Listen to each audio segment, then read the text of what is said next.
บายดียามแรงเด้อพี่น้องมาเบิ่งบทสรุปปันเข่ามือนี้เนาะจะได้จักกระสอบผสมกันต่อพี่น้องเอ้ยตอนนี้กำลังจะเบิดแล้วเขาที่ปัน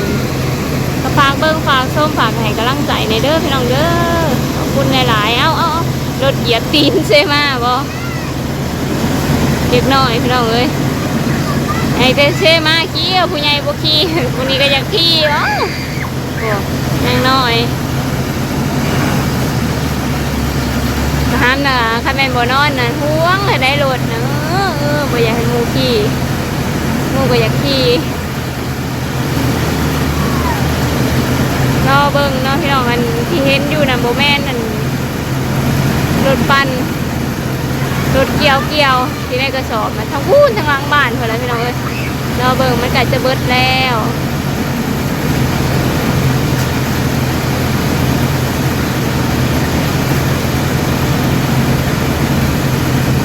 ได้จักกระสอบแล้ว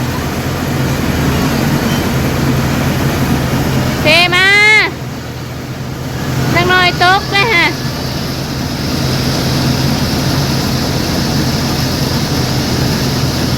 เทมาจังหน่อยตกเลยฮะเจ็บเลยฮะกระสอบข่าวทับได้ฮะ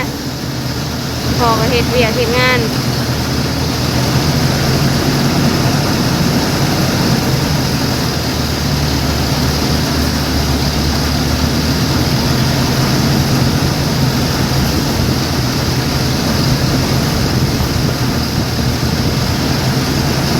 ลมก็อู้ไปอู้มาอู้ไม่เลยพี่น้องเลยอู้เต็มเบิดเลยแบบ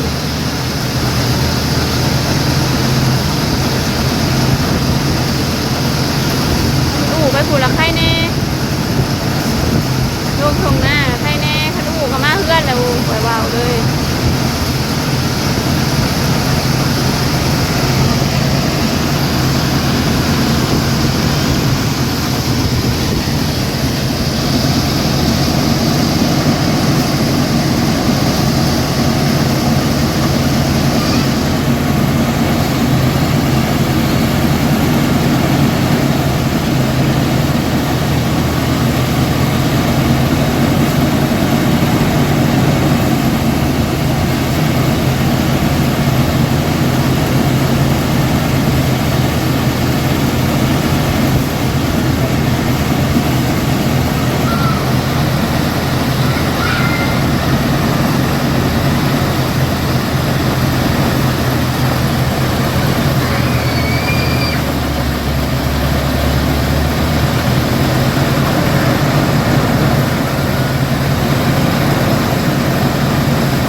สอบเขาเลี่ยนๆกันนะคุณ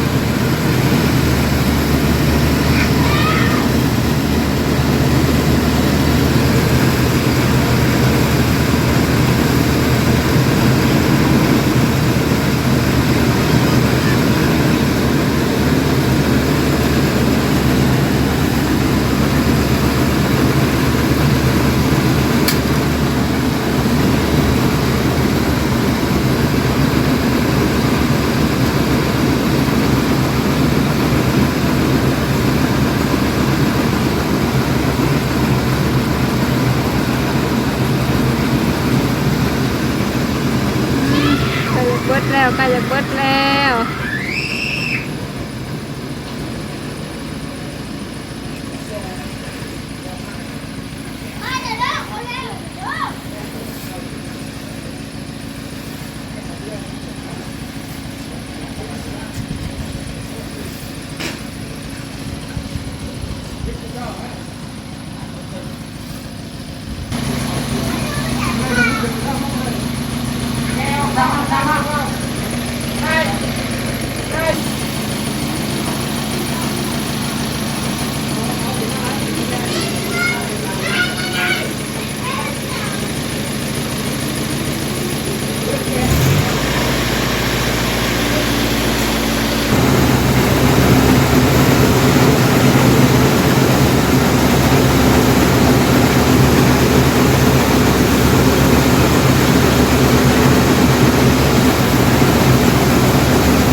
ไปรอนับเบิ่งกันเลยก็ได้จักกระสอบเบิดแล้ว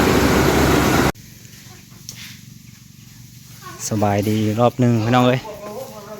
สบายดีบัดจุกุสุคนเนาะอัปเดตข่าวสีรอบแรกหรือว่าปั่นรอบแรก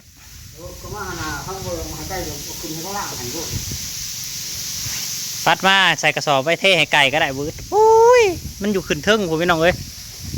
คายเขามันอยู่เทิงหลังคาผมพอโถจะได้สีน้ำขึ้นล่างบ่ว่าอยู่นะ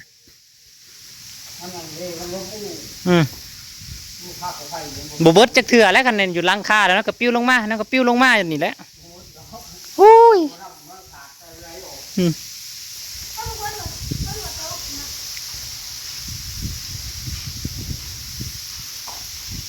สีรอบที่สองซะรอบแรกอันเอารถลงไปอันดูดรถลงไปดูดกับเพื่อตากเพื่อยังแล้วก็เหลืออยู่ประมาณ75 สอบอะไรพี่น้องให้แม่นตากกันนะนั่นนี่ก็ได้90แล้วมันได้100 กว่าด้านนี้160ที่เหลือจะได้ฮอด40อยู่บ่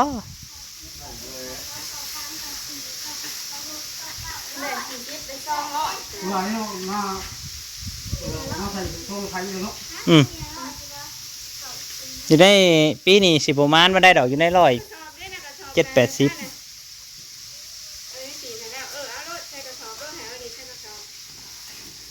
เขากับมิแต่เฟืองโอ้ยโอ้ลมอู้พี่น้องเว้ยมันเข่าเฮือนหมดแล้วแหละนู่น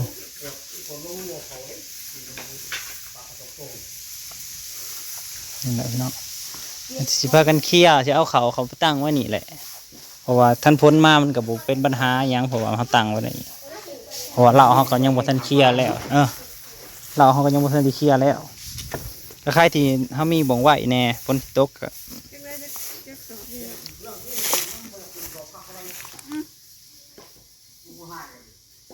ไม่แถวมาเนี่ย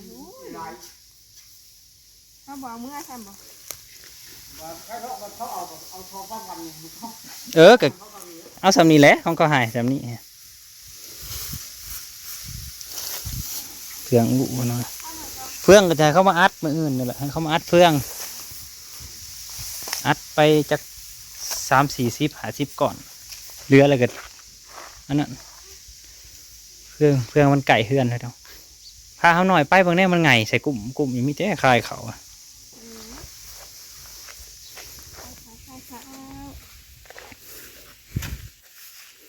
ยืนตรวจงานนี่นี่เอากวดเอาแน่ตัวมันตกน่ะนะซ่าในพื้นนะฮุบเอาเ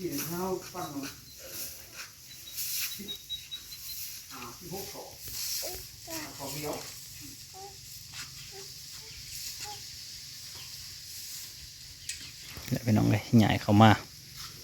เลี้ยงไว้นี่เอากันใหม่เด้อขอบคุณเวลาที่มารับชมเนาะพอกันใหม่ปลูกไปเอาอีกหน่อยจะแจก